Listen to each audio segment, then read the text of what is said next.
Después de arrancar y tener algunos resultados esenciales, es hora de explorar el control de rendimiento del motor GE90. Los motores de reacción modernos están diseñados para funcionar con un sistema llamado FADEC. A excepción del control de combustible del motor, todo lo demás está en manos de un complejo sistema de circuito cerrado que involucra sensores, computadoras, actuadores y sistemas de retroalimentación. El motor tiene un amplio rango operativo y optimizar su rendimiento en todo nivel de configuración es crítico. Veremos cómo se hace en este video representativo.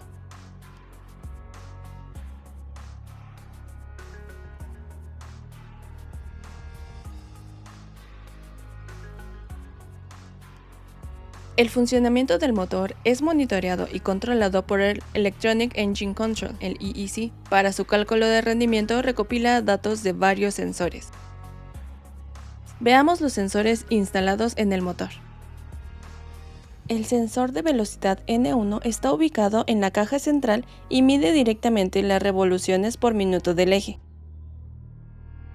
El sensor de velocidad N2 mide la velocidad de la gearbox para determinar las revoluciones por minuto de N2, ya que la gearbox es impulsada por el eje N2, su velocidad es directamente proporcional. Las ondas de temperatura del motor proporcionan a EEC datos de temperatura de varias secciones, como la temperatura del aire de entrada al motor, la temperatura del aire que ingresa a la etapa del compresor de alta presión, la temperatura del aire antes de entrar a la cámara de combustión y la temperatura de los gases de escape que salen del motor. Además de la temperatura, la EEC también calcula la presión con la ayuda de 4 puertos neumáticos, que son el ducto de purga de alta presión, la presión de entrada de combustión, la presión de salida de los compresores de baja presión y la presión ambiental que rodea al motor. Las secciones del compresor y la turbina están diseñadas para funcionar a su máxima eficiencia cuando el motor está cerca de su máxima potencia. El flujo del aire y el rendimiento de los fan blades son óptimos en el diseño, pero no es posible usar el motor a su máxima potencia en todo momento. Actualmente, el motor está en potencia de aparcamiento y puede bajar a idle. Pasar por cambios tan extensos es exactamente donde el rendimiento del motor se ve afectado. Para contrarrestar esto, el GE90 está equipado por 4 sistemas cruciales que controlan el flujo de aire hacia los compresores de baja presión, los compresores de alta presión, la turbina de alta presión y las turbinas de baja presión, y para todos los ajustes de empuje. Comencemos con el sistema de válvula de purga variable. Cuando el motor está en la configuración de baja potencia, la cantidad de flujo de aire que sale de la etapa de compresor de baja presión es mucho mayor de lo que la etapa de compresor de alta presión puede controlar. La incapacidad que tiene el compresor de alta presión para aceptar el exceso de flujo de aire hace que se sobrecarguen las etapas del compresor de baja presión, reduciendo su eficiencia, lo que compromete el margen de pérdida. Si no se rectifican los compresores de baja presión, se puede experimentar una pérdida del compresor y provocar una falla abrupta en el motor.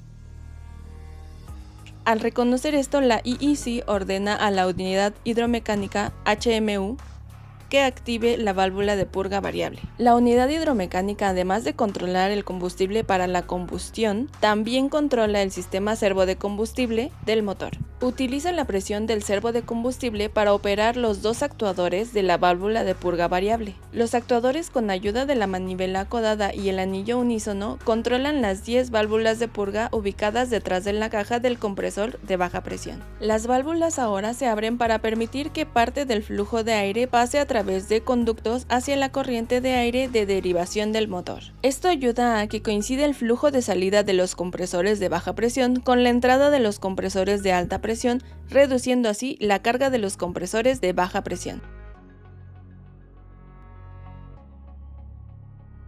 El transformador diferencial de variación lineal en los actuadores envía la señal de posición del actuador al EEC. La retroalimentación ayuda al EEC a controlar las válvulas de purga con precisión. A medida que aumente la velocidad del motor, las válvulas se cierran gradualmente, lo que aumenta el flujo de aire hacia las etapas del compresor de alta presión.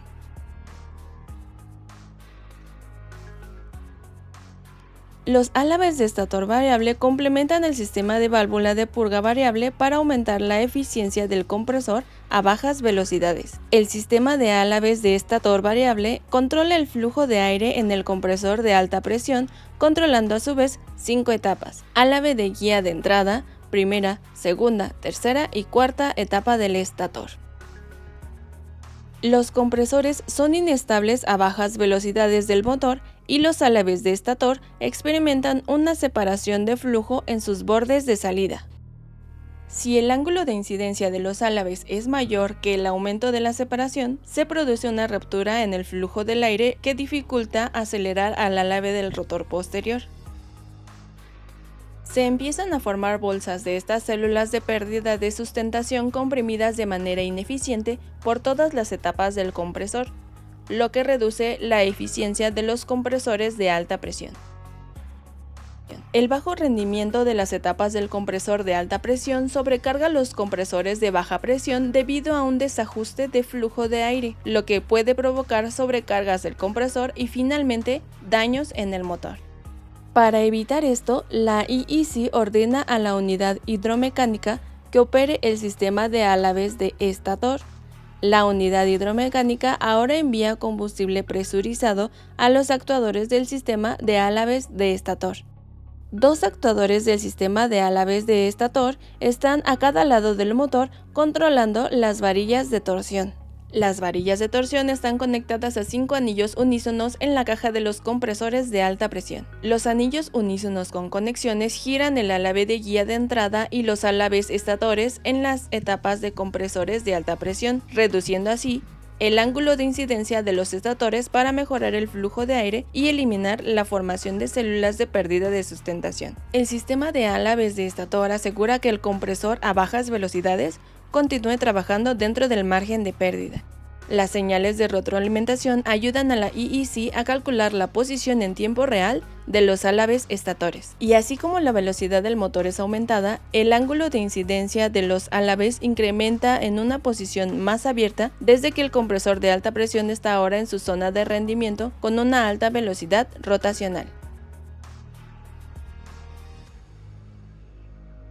Acelerar el motor a más altas velocidades significa más combustible quemado en la cámara de combustión, lo que incrementa la temperatura en la turbina y las secciones del escape. Los gases de temperatura de escape en el GE90 alcanzan miles de grados. La alta temperatura causa que la caja de la sección de turbina experimente una expansión térmica. La expansión sobrepasa el rango de clearance entre los álabes de turbina y la caja. Una cantidad significativa de gases de combustión fuerza a desocupar la sección de turbinas, sin golpear los álabes rotativos. Esto resulta en una pérdida de energía y el motor tiene que quemar más combustible para alcanzar la potencia deseada. Para quemar menos combustible y obtener una máxima eficacia, el clearance necesita ser el mínimo posible para que la mayoría de las fuerzas de los gases transfieran su energía a los álabes de turbina. Visualicemos los dos sistemas que ayudan al motor a lograr el mínimo rango de clearance. La turbina de alta presión activa el control activo de clearance de turbina de alta presión. La IEC ordena a la unidad hidromecánica enviar combustible presurizado de servo a la válvula de control activo de clearance en la turbina de alta presión. La válvula se activa para dejar que el flujo secundario de aire del motor pase a través de un ducto sobre el manifold alrededor de la caja de turbina de alta presión. El sistema de control activo de clearance de turbina de baja presión utiliza un mecanismo diferente de actuadores. En lugar de la presión de combustible servo de la unidad hidromecánica, toma una línea neumática de las etapas de los compresores de alta presión. La válvula electroneumática está directamente controlada por la IEC. La válvula se abre para dejar entrar el flujo secundario de aire y que alcance al manifold alrededor de la caja de turbina de baja presión.